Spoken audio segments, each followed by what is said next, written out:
嗱，香港嘅退休人士注意啦！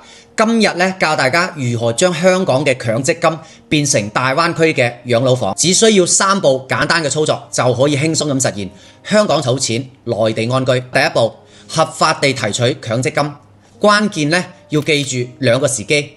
第一係年滿65歲正常退休提取，第二咧係提前規劃離開香港嘅手續。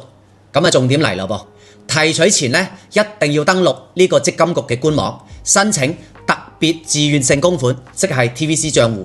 嗱，呢部分嘅錢咧唔單止能夠抵稅，仲可以自由咁選擇呢個投資組合嘅，比普通嘅強積金收益高咗大概30%嘅。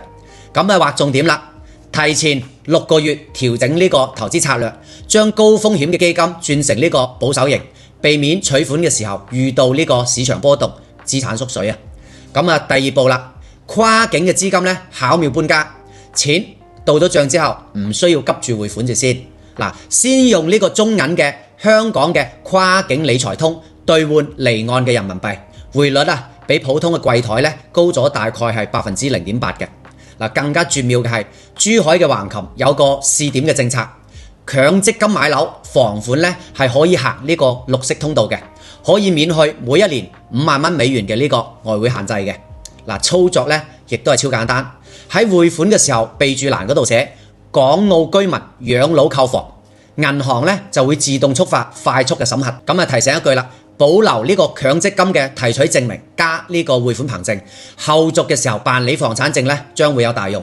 第3步啦，買樓揀樓盤，避免中伏，重點係鎖定大灣區9個城市嘅港澳養老社區，譬如中山嘅火炬開發區啦，惠州嘅大亞灣啦，或者係珠海斗門嘅新區呢啲區域。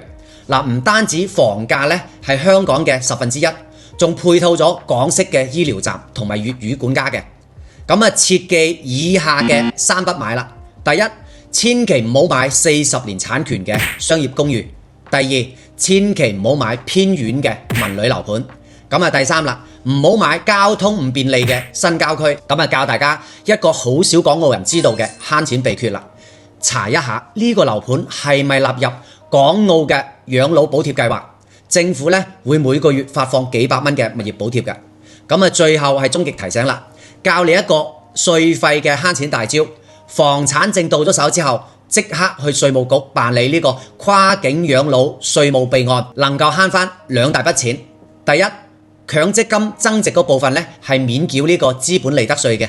第二，滿5年嘅時候出售嘅時候咧，按呢個唯一住房去繳稅，稅費咧係直接降咗60%嘅。